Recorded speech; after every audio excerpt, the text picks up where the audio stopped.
Welcome to Hotline TV, everyone. I'm Amy Walter. Today we have with us, so excited about this, our blog expert, Ian Fairstein. Thrilled to be here, Amy. All right, so, Ian, you'd think after 20 debates, moderators would run out of questions, because Lord knows we have, but not so fast. Yesterday, George Stephanopoulos brought up Obama's quote-unquote ties to 1960s radical weather undergrounder convicted of bombing 40 years ago. Let's take a look. The gentleman named William Ayers. He was part of the Weather Underground in the 1970s. They bombed the Pentagon, the Capitol. I don't regret setting bombs. I feel we didn't do enough.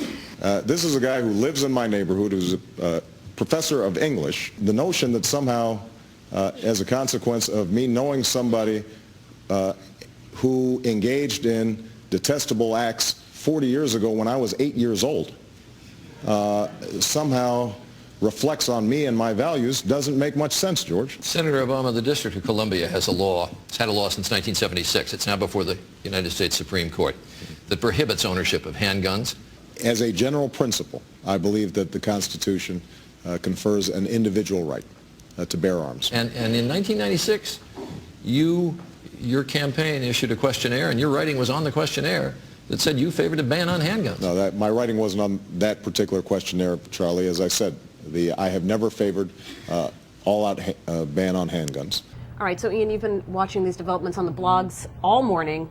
What's the buzz? Well, as usual, as you'd expect, the conservative and liberal bloggers have totally different opinions. Really? This is a surprise. Fascinating, yes. I know, yeah. The conservative bloggers feel like the questions were hard-hitting but fair, and they feel like the Ayers is very valid, should have been brought up earlier in previous debates. They're glad it finally was.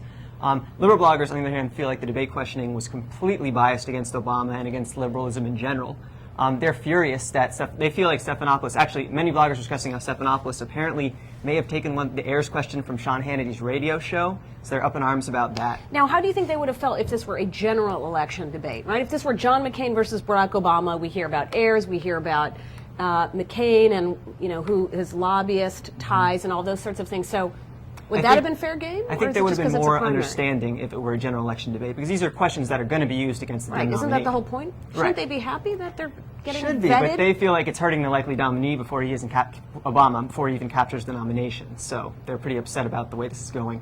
Now, what was my interpretation too in terms of watching at least the MSM mainstream. MSM. Yes, mainstream media reports of this debate, or the analysis of the debate was, okay, yeah, maybe some hard questions. Maybe we didn't have a whole lot of substance in terms of policy questions until later into the debate.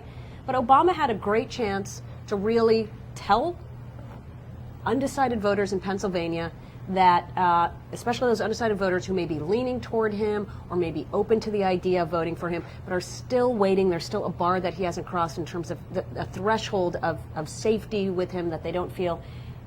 And he blew it. He didn't do very well. I would agree. I think as critical as they had been of the questioning, a few they liberal were critical bloggers, of they Obama felt as well. Obama could have done better.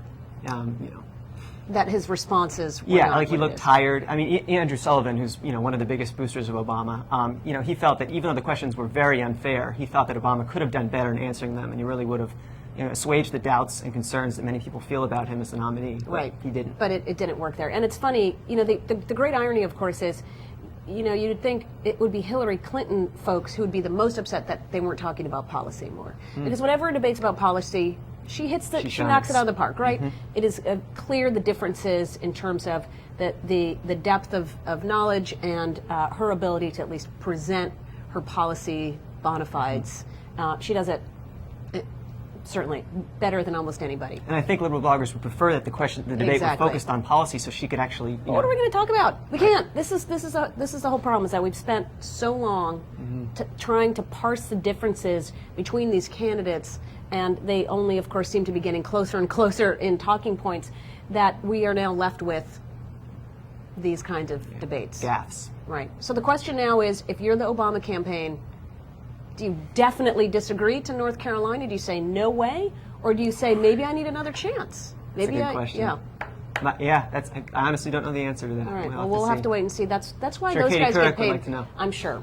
All right. Well, that wraps things up today. Quite possibly the last debate of primary season. You stay out of this, North Carolina. But until next time, I'm Ian Fairstein. And I'm Amy Walter. All right. See you next time. Hotline TV.